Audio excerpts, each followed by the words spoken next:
3 yang saya hormati, dan rekan-rekan semua yang alhamdulillah udah mau kumpul di diskusi kali ini. Oke, jadi diskusi kali ini membahas mengenai terorisme yang akan dipandu oleh Ketua Angkatan dari SUUP, yaitu Ajat. Dan untuk mempersingkat waktu, saya persilahkan Ajat untuk memandu diskusinya. Mangga Ajat.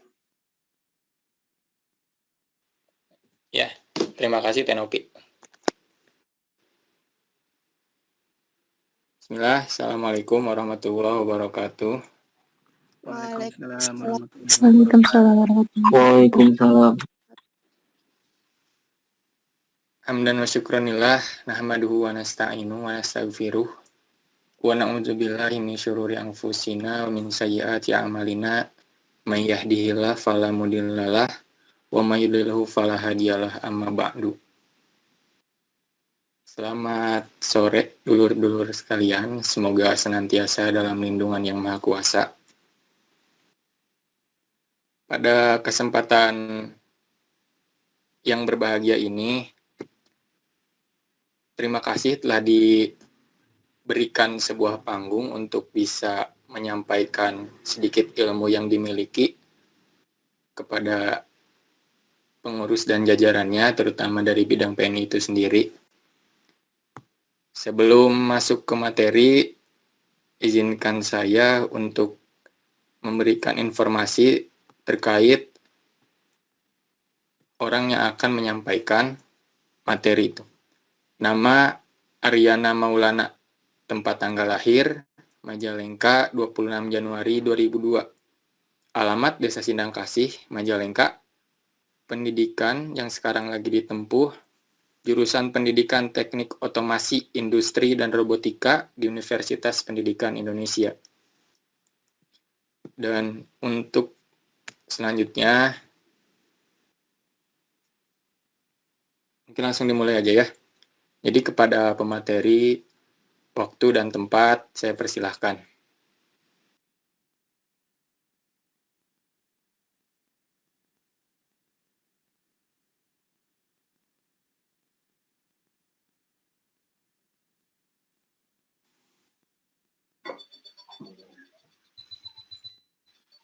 Baik, terima kasih pada Bapak Moderator atas tempat dan waktunya.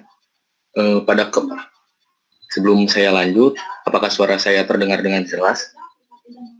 Ada jelas. Ada. Jelas. Baik. Pada pertemuan kali ini saya akan membahas mengenai dampak terorisme terhadap masyarakat sensitif di kalangan masyarakat tertentu, tapi bukan berarti kita tidak dapat mendiskusikan mengenai hal ini. Oke, langsung saja kita akan mulai diskusi.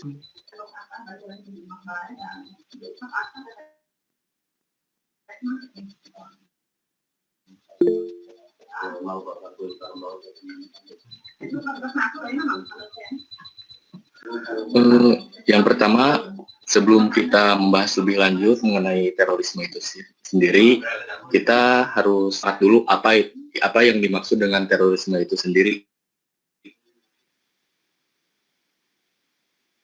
Yaitu, terorisme adalah kejahatan luar biasa, perdamaian, keamanan, persatuan, bahkan peradaban.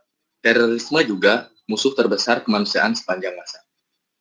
Selain itu, dalam pasal 1 angka 2 Undang-Undang Republik Indonesia tahun 2018, terorisme perbuatan yang menggunakan kekerasan atau ancaman kekerasan yang menimbulkan suasana teror atau rasa takut secara meluas yang dapat menimbulkan korban yang bersifat massal dan atau menimbulkan kerusakan atau kehancuran terhadap objek vital yang strategis, lingkungan hidup, fasilitas publik, atau fasilitas internasional dengan motif ideologi, politik, atau gangguan keamanan.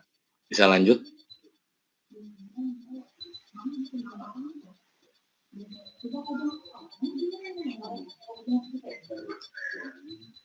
Selanjutnya, dalam beberapa diskusi atau studi menurut Martha Crenshaw,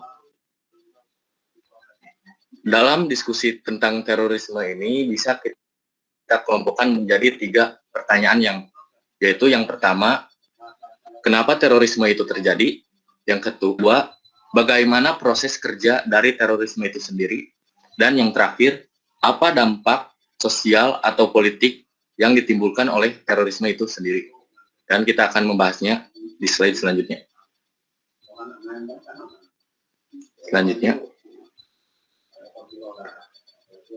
Yang pertama, hasil penelitian tentang terorisme ini.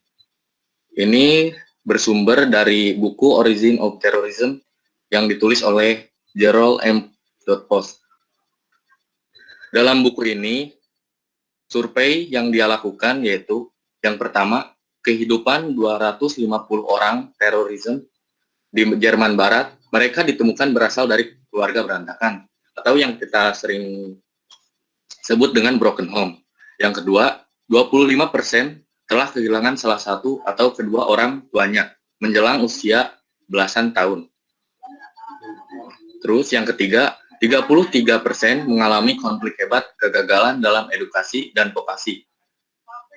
Dalam hal ini, kita bisa kelompokkan atau kita bisa dapat simpulkan bahwa kebanyakan terorisme itu merupakan orang-orang yang dalam mental yang tidak stabil atau yang sering saya katakan atau yang sering saya sebut dalam fase kebingungan. Apa itu fase kebingungan? Fase kebingungan yaitu fase di mana kita kehilangan jati diri kita, fase di mana kita kehilangan tujuan hidup kita, dan fase di mana kita tidak bisa menentukan sikap yang akan kita ambil dalam berbagai hal. Oleh karenanya, karena ketidakstabilan mental dan emosi tersebut dikarenakan masalah keluarga, masalah pekerjaan, masalah pendidikan, dan lain sebagainya, maka kebanyakan terorisme ini dengan mudah, kebanyakan dari mereka dengan mudah dimasuki oleh doktrin-doktrin mengenai terorisme itu sendiri. Oleh karenanya, kita harus meminimalisir hal tersebut, dimulai dari diri kita sendiri. Dan kutipan yang menarik dari Clark mengenai latar belakang sosial separatis atau terorisme di bahasa Spanyol, yaitu orang yang loyal pada orang tua dan rezim tidak jadi teroris. Dan itu mungkin agak sedikit sindiran terhadap orang-orang tertentu. Selanjutnya, yang selanjutnya itu faktor-faktor penyebab terorisme. Ada 2, yaitu faktor internal dan faktor eksternal. Faktor internal yaitu kepribadian pelaku, sifat agresivitas, penguatan militansi kelompok, dan pengentalan identitas. Dalam hal ini, kita bisa sebut kebanyakan dari mereka memiliki sifat fanatik akan suatu hal. Oleh karenanya, mereka menutup diri terhadap pendapat ataupun orang-orang di sekitar mereka yang menjadikan mereka semakin jauh dari yang namanya penguatan atau perilaku yang sesuai dengan orang normal kebanyakan. Dan pada akhirnya mereka terjerumus pada doktrin-doktrin tentang terorisme itu sendiri karena sikap fanatik atau sikap berlebih-lebihannya mereka terhadap suatu hal. Dan seperti yang kita tahu juga bahwa semua hal yang berlebihan itu pasti ada ada salahnya atau banyak mudorotnya. Yang kedua yaitu faktor eksternal. Faktor eksternal meliputi politik global, ketidakadilan politik, ketimpangan ekonomi, dan kerenggangan ikatan sosial. Dalam hal ini kita pun bisa melihat kebanyakan dari mereka merupakan orang-orang yang putus asa akan hidup mereka, yang menjadikan mereka menjadi pesimis akan hidup mereka kelanjutan, dan pada akhirnya mereka pun menyalahkan orang lain terhadap masalah yang mereka hadapi, dan itu merupakan salah satu pintu atau gerbang utama masuknya doktrin-doktrin tentang terorisme itu sendiri. Selanjutnya,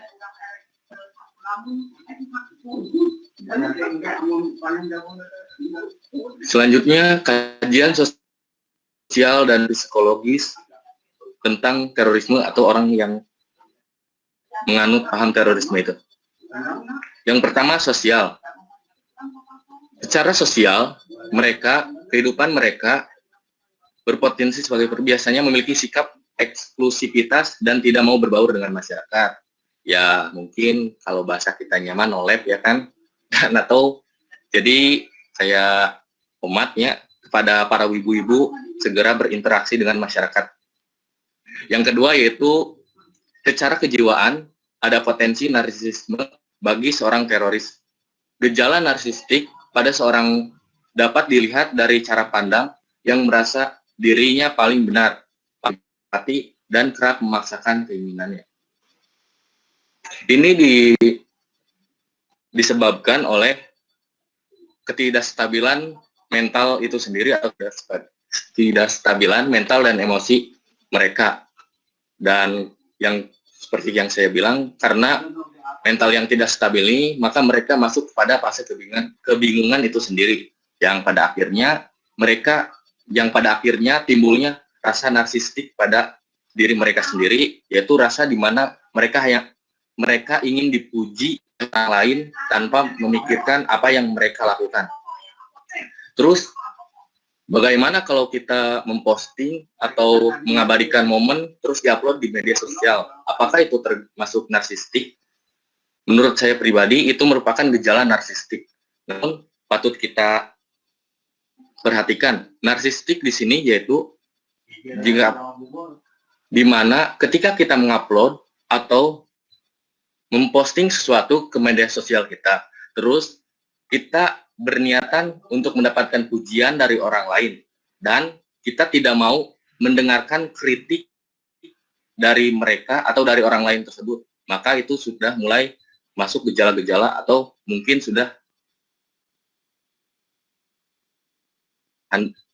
Anda sudah termasuk orang-orang yang mengalami gangguan narsistik itu tersebut.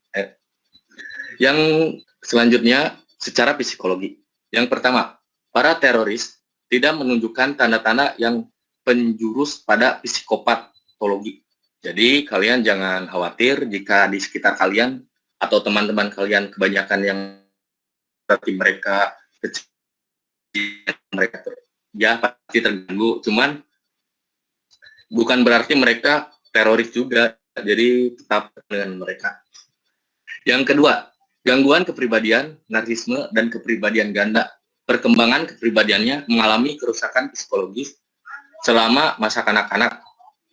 Ya, dalam hal ini seperti yang saya tadi bilang, kepribadian ganda dalam hal ini atau narsisme dan kepribadian ganda yaitu diakibatkan oleh masalah keluarga, pekerjaan, maupun pendidikan yang mereka alami.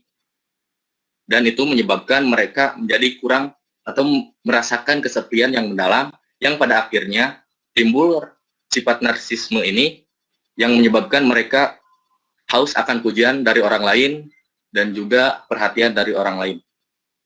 Yang ketiga, terbelah aku dan bukan aku. Maksudnya gimana? Yaitu kebanyakan dari mereka memiliki banyak muka atau banyak topeng, atau kita sering sebut dengan munafik. Nah, dalam hal ini, mereka ketika berbaur dengan masyarakat, bukan berarti mereka memunculkan atau menyampaikan doktrin-doktrin tentang terorisme. Tidak. Tapi terorisme, kebanyakan kasus, mereka ketika di masyarakat, mereka seperti masyarakat pada umumnya. Tidak menimbulkan rasa curiga dari masyarakat itu sendiri. Jadi kebanyakan dari mereka pun, atau masyarakat, atau teman-teman dari orang-orang yang pernah terjerat dari kasus terorisme ini pun merasa aneh akan hal tersebut. Karena latar belakang dari para terorisme ini juga merupakan seorang yang ahli dalam agama, politik, santun dalam bermasyarakat, dan lain sebagainya. Yang terakhir, terorisme. Orang yang gagal dalam kepribadian, pendidikan, dan pekerjaan. Seperti yang sudah saya bilang berkali-kali, seorang yang gagal dalam kepribadian, pendidikan, pekerjaan, menimbulkan dan sifat pesimisme terhadap kehidupan selain. Karena itu, keadaan mental mereka menjadi tidak stabil, yang pada akhirnya doktrin-doktrin mengenai terorisme itu sendiri gampang masuk kepada mereka. Setelah doktrin itu masuk, maka akan sulit untuk keluar dari pikiran mereka sendiri. Tapi bukan berarti tidak bisa terhapus doktrin tersebut. Selanjutnya,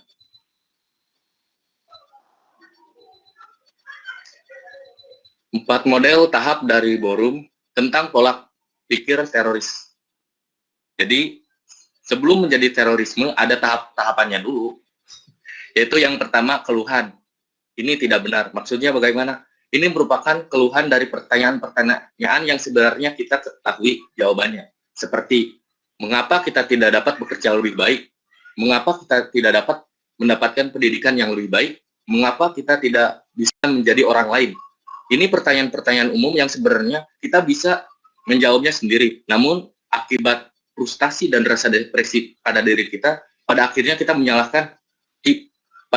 kita menutup diri akan jawaban-jawaban yang sebenarnya bisa kita jawab sendiri. Oleh karenanya, kita pun harus selalu positif akan suatu hal yang terjadi pada kita. Tahapan yang kedua, ketidakadilan. Ini tidak ada. Maksudnya bagaimana? Dalam tahap ini, kita sudah mulai menyalahkan lingkungan kita. Seperti, contohnya seperti ini. Saya tidak bisa bekerja karena saya tidak memiliki tempat yang bagus. Saya tidak bisa memiliki usaha karena saya tidak memiliki uang yang banyak. Saya tidak bisa berpendidikan karena jarak saya ke tempat pendidikan itu jauh. Hal ini sebenarnya bisa dapat kita selesaikan oleh banyak hal itu. Namun kita menutup diri lagi dengan menyalahkan lingkungan, padahal masalah-masalah tersebut tidak sepenuhnya berasal dari lingkungan itu sendiri. Tahapan selanjutnya, yaitu ini salah Anda. Pada tahapan ini, kita mulai menyalahkan orang lain terhadap masalah kita. Yang pada dasarnya ini tidak baik buat kita sendiri, tapi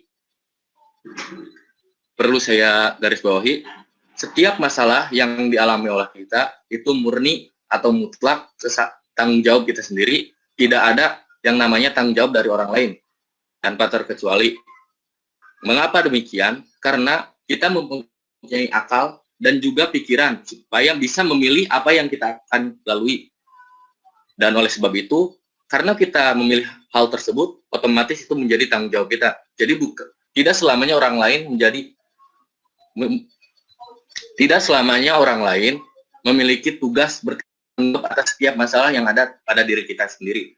Dan oleh sebab itu, kita harus lebih positif lagi. Dan tahapan terakhir, jarak ini tuh evaluasi ya. Salah tadi. Anda jahat. Dalam tahap ini, kita sudah mulai menilai orang lain dari sudut pandang kita sendiri, atau kita menutup diri terhadap perspektif lain tentang mereka. Kita hanya melihat mereka dari satu kesalahan mereka di masa lalu. Dan oleh sebab itu, kita menutup diri terhadap kebaikan yang mereka lakukan, karena satu kesalahan atau mungkin satu kesalahan yang mereka perbuat di masa lalu. Dan oleh sebab ini, pada dasarnya terorisme seperti itu, dan oleh sebab itu kita pun harus mulai waspada apakah kita sudah ada di tahapan yang mana. Terus selanjutnya, dampak atau pengaruh terorisme bagi kondisi masyarakat dan negara. Pada ini yaitu yang pertama, masyarakat. Yang pertama, menciptakan kekacauan di masyarakat tentu. Yang kedua, melawan nilai-nilai kemanusiaan yang universal. Yang ketiga, kerugian berupa hancurnya fasilitas publik dan korban jiwa. Sedangkan secara negara dan bangsa, menimbulkan disintegrasi bangsa dan negara, yakni dapat memecah belah kesatuan dan persatuan bangsa. Yang kedua, menimbulkan kepanikan dan ketakutan di ruang publik. Yang ketiga, mengganggu berbagai sektor pembangunan nasional. Selanjutnya, upaya pencegahan dan penanggulangan terorisme.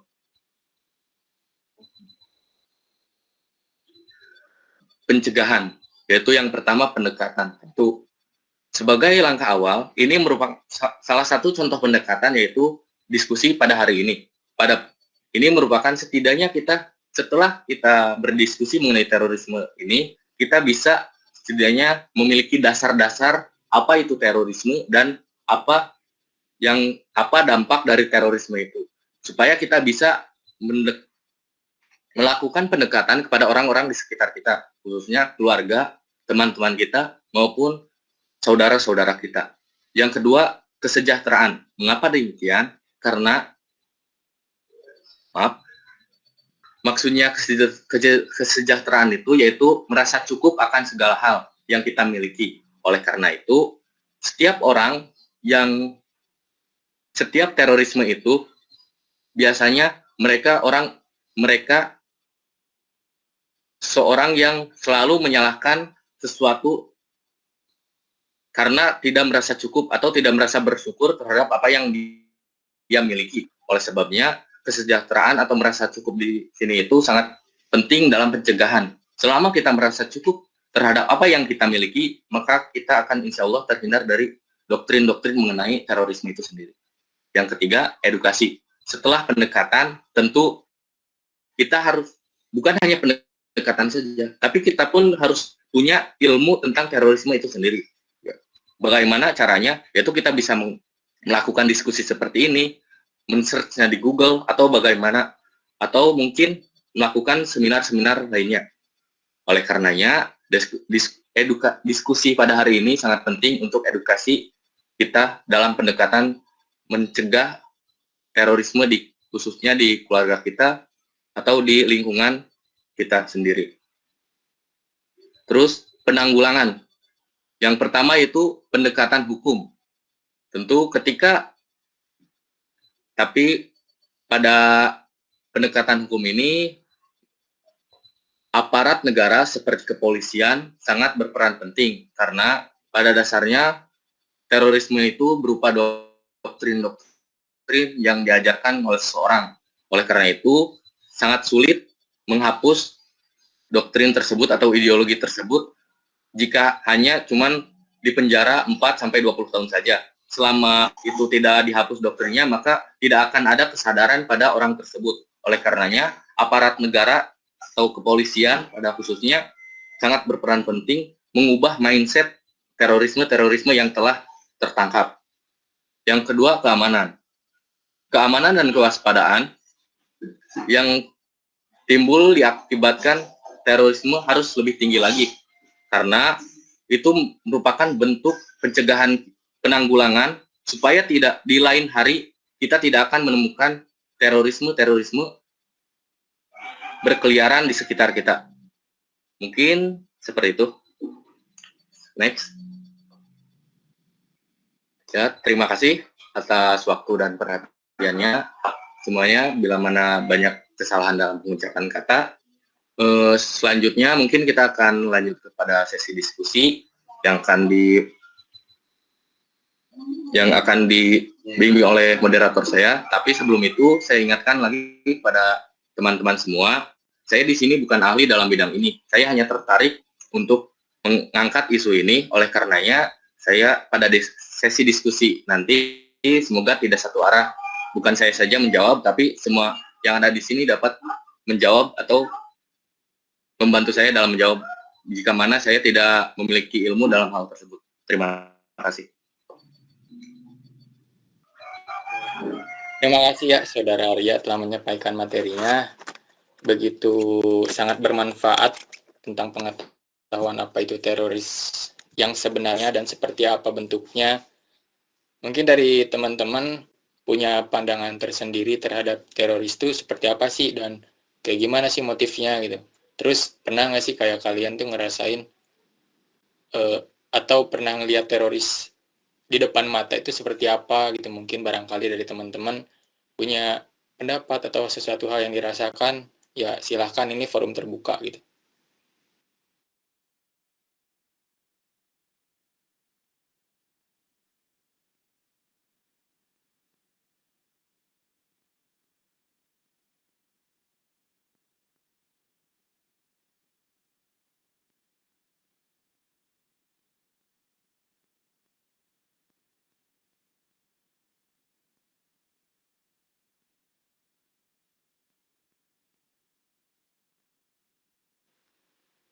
Ya, silakan teman-teman. Atau barangkali punya pertanyaan, mangga. Sangat terbuka sekali.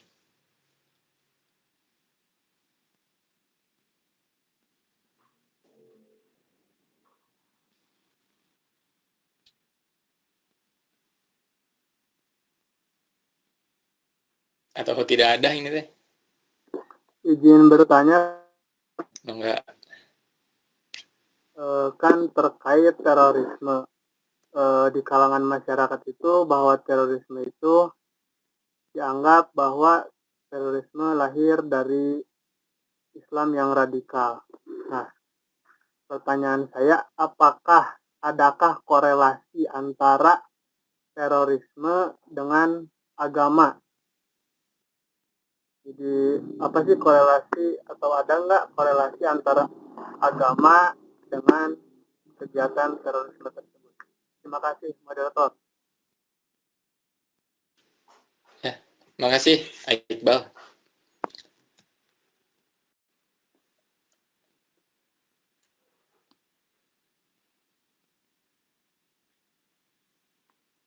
Pertanyaannya ditampung ya. Jadi silakan barangkali yang dari teman-teman punya pertanyaan yang lain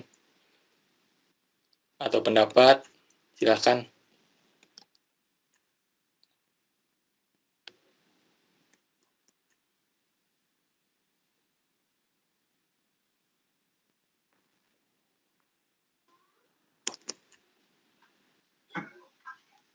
Izin menjawab tentang pertanyaan apakah agama atau korelasi agama dengan terorisme. Mungkin kurang lebih seperti itu ya. Tentu itu ada hubungannya seperti yang saya katakan tadi, faktor-faktor penyebab terorisme.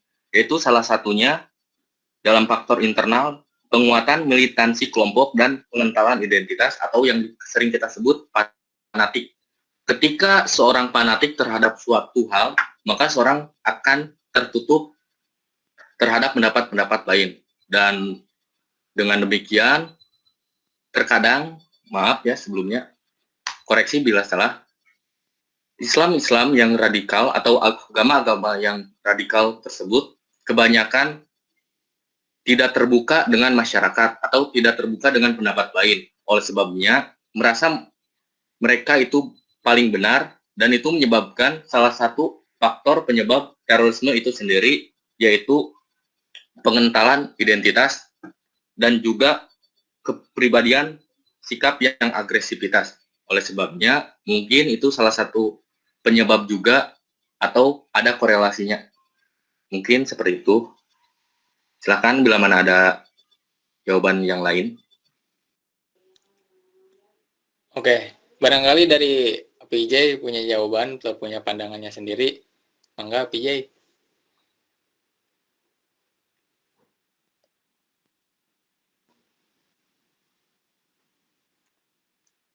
Atau mungkin Anjang, Tenopi.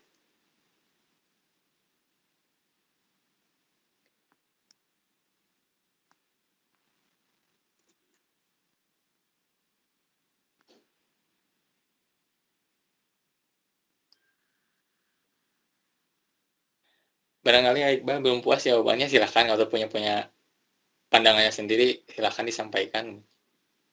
Cukup. Alhamdulillah, terima kasih.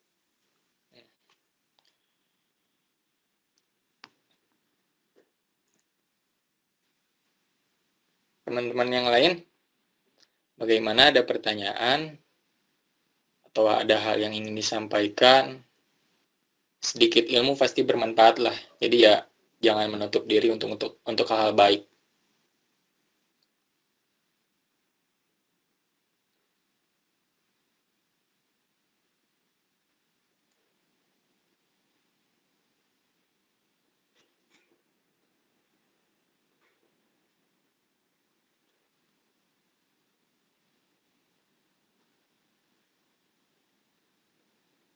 Mungkin ini Pak Arya, saya punya suatu pendapat. Tadi dari pertanyaan Iqbal, korelasi teroris dan agama. Ya, saya sependapat dengan Arya gitu. Bahwasannya hal-hal yang berlebihan itu akan menimbulkan suatu kemudorotan yang dimana ketika ya sudah disampaikan lah, ketika kita mencintai sesuatu ya sekadarnya aja gitu.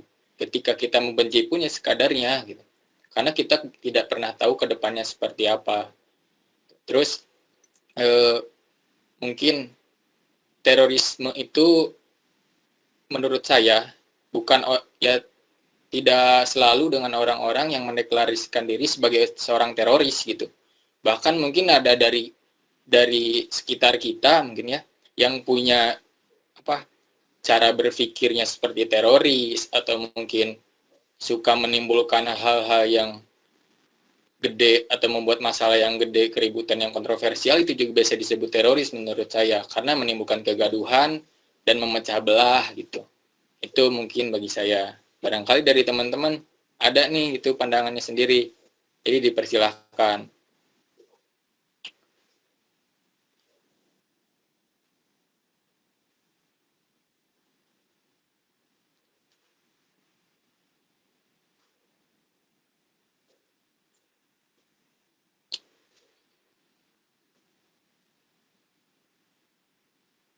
Ini teman-teman yang lain.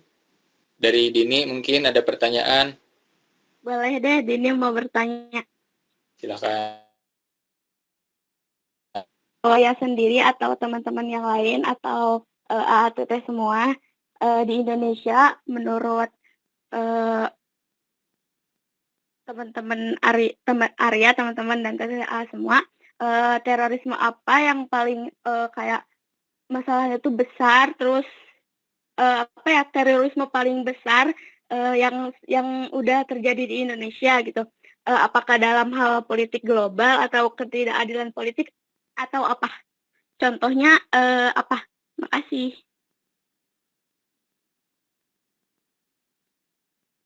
Ya, makasih juga Dini. Mau langsung dijawab, Arya? Apa gimana nih? Ditampung dulu aja. Ya.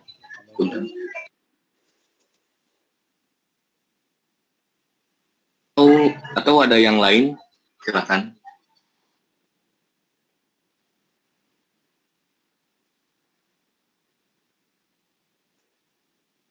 Gimana nih teman-teman yang lain? Ada yang punya jawabannya? Jangan takut salah.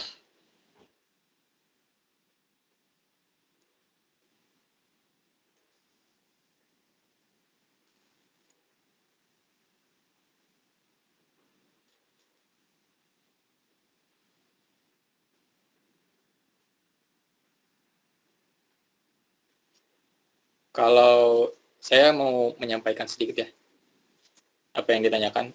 Tadi yang paling besar, kalau menurut saya sih semuanya juga hampir ada, kayak dari golongan politik pun ada, agama juga ada.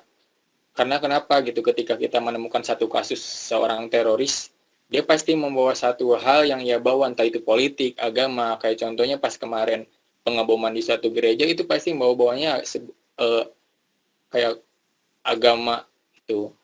Jadi kalau itu menurut saya gitu. Jadi kayak kalau misalkan seorang teroris itu kayak udah punya perannya masing-masing gitu, entah itu di dunia politiknya, entah di dunia agamanya.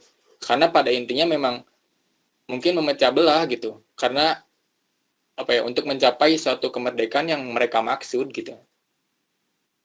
Bisa ngerti nggak bahasanya? Ya. Terus kan tadi tuh di faktor eksternal itu ada kerenggangan ikatan sosial ya. Nah, bagaimana cara mengatasi terorisme mengenai kerenggangan ikatan sosial? Enggak, ya, Pari itu mah disilahkan. Tadi dulu ya yang terorisme terbesar di Indonesia. Salah satu terorisme terbesar yaitu bisa di-searching juga sih, yaitu bom Bali pada tahun 2002 dan 2005, di mana itu tercatat memakan 202 korban jiwa dan 209 orang luka-luka dan cedera. Bahkan peristiwa tersebut juga menjadikan salah satu gagasan atau menjadi film dalam layar lebar dengan judul Long Road to Heaven. Dengan pemainnya ya nanti bisa di searching ya. Tapi intinya yaitu itu salah satu dari peristiwa terbesar dalam terorisme yang ada di Indonesia. Untuk latar belakangnya yaitu menurut saya pribadi ketimpangan sosial sih. Terima kasih. Yang tadi tuh bisa diulang Dini.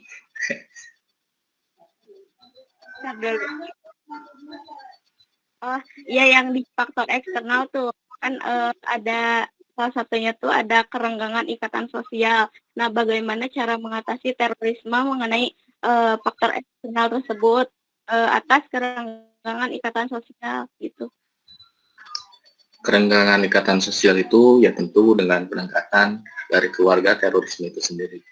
Ya pada dasarnya kita harus mengajak lah, minimal mengajak. Jangan karena dia sudah tercap sebagai teroris, otomatis kita menjauhi dia karena mungkin suatu hari dia bakal jadi teroris lagi. Jangan seperti itu. Tapi pendekatannya itu dengan cara kita mengajak dia supaya lebih baik, contoh dengan bergaul lagi dengan masyarakat, melakukan hal-hal positif, dan melakukan hal-hal positif lainnya.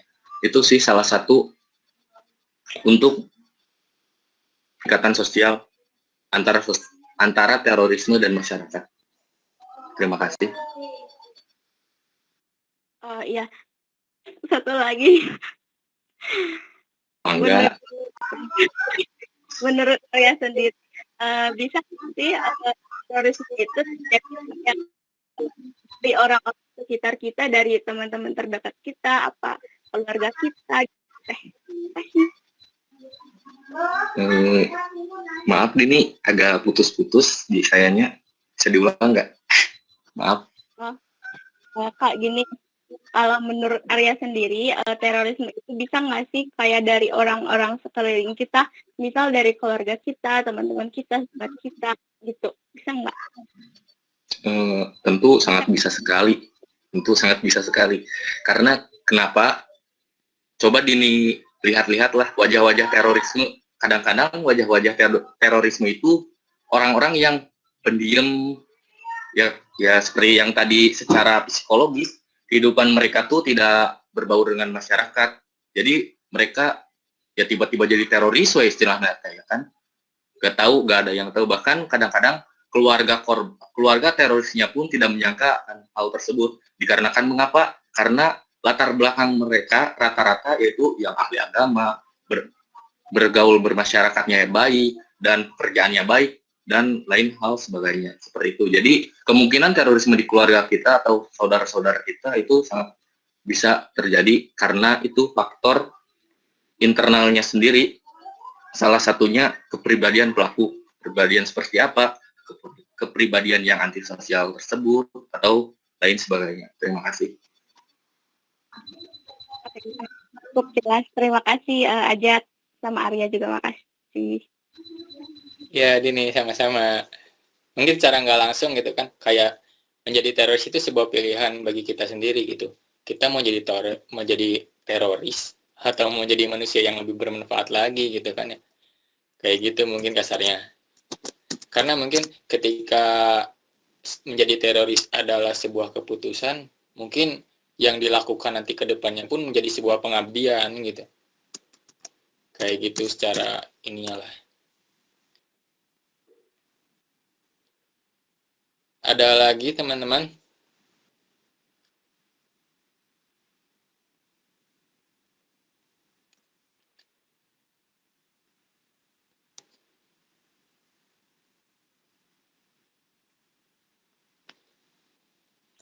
Apijay gimana? Apijay ini belum bersuara. Panjang.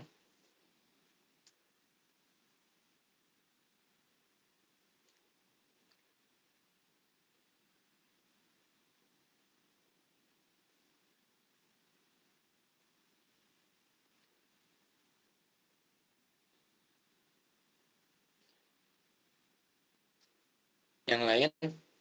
Gimana? Ada lagi?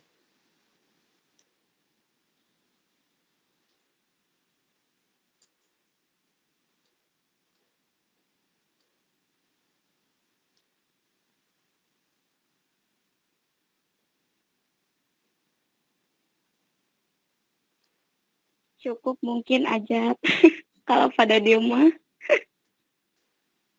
Oh, itu Ini ada ada. yang mau tanya nih, via room chat. Bentar. Beberapa bulan kebelakangan terjadi aksi pengeboman di suatu gereja. Nah, seberapa besar dampak aksi terorisme dalam toleransi antar umat beragamanya?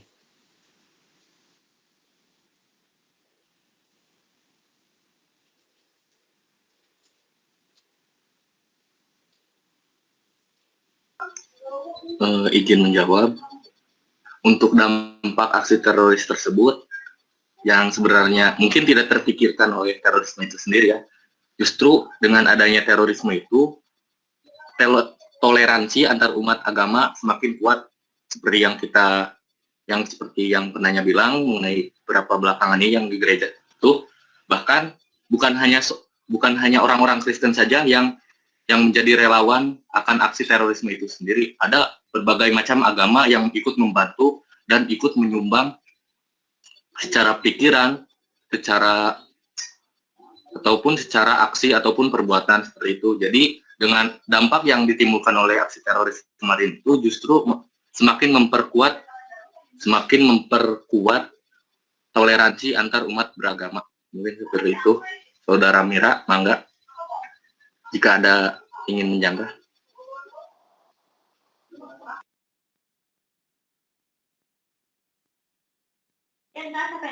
Ya, mungkin cukup. Terima kasih atas jawabannya.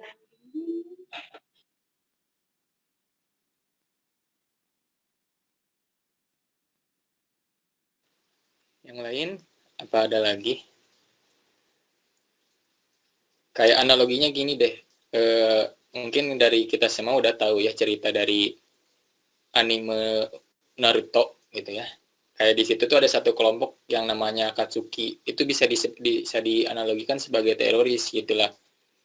Kayak yang orang-orang yang masuk ke dalam kelompok tersebut adalah orang-orang yang memang dibuang atau mungkin jadi sampah di negaranya gitu.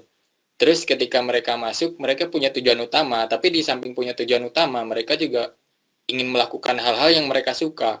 Kayak misalnya nih tadi pengeboman di sebuah gereja, mungkin itu ada unsur balas dendam atau ketidaksukaan dalam unsur agama gitu.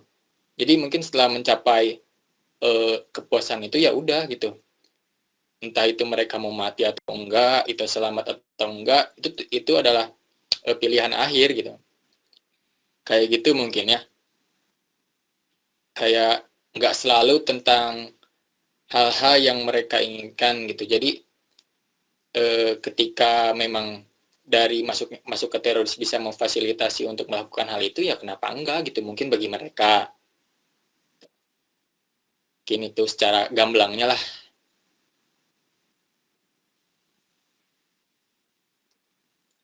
Barangkali dari yang lain ada pertanyaan lagi, pendapat?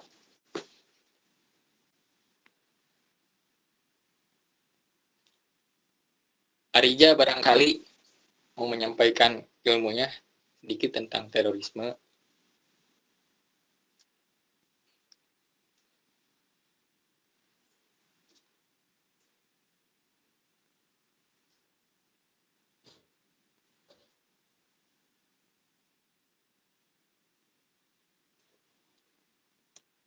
Kalau tidak ada, mungkin dicukupkan sekian. Gimana Tenopi?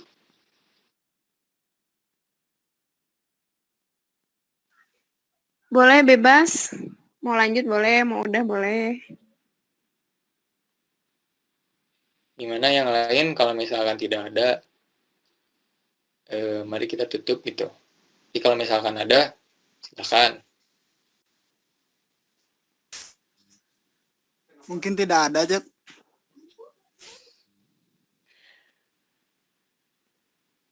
Ini kalau tidak ada, mungkin closing statement dulu lah dari pemateri, silakan.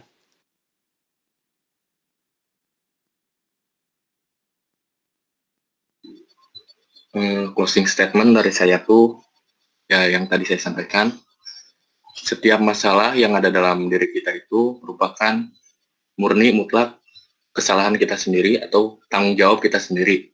Tidak ada campur tangan dari orang lain. karena kita diberikan akal untuk memilih, dan oleh sebab itu menjadikan tanggung jawab akan diri kita sendiri. Terima kasih. Baik, terima kasih Pak Materi atas materi yang telah disampaikan. Semoga bermanfaat bagi kita semua, senantiasa dalam jalan yang benar dan baik menurut agama kepercayaannya masing-masing. Ungdur makola wala tangdur mankola. Lihat apa yang dibicarakan, jangan lihat siapa yang berbicara. Kesalahan datangnya dari diri sendiri dan kebenaran mutlak datangnya dari Allah. Kurang lebihnya mohon maaf. Syukron kasiron ala husni ihtimaminkum. Summa assalamualaikum warahmatullahi wabarakatuh. Waalaikumsalam. Waalaikumsalam. Waalaikumsalam warahmatullahi wabarakatuh. Waalaikumsalam.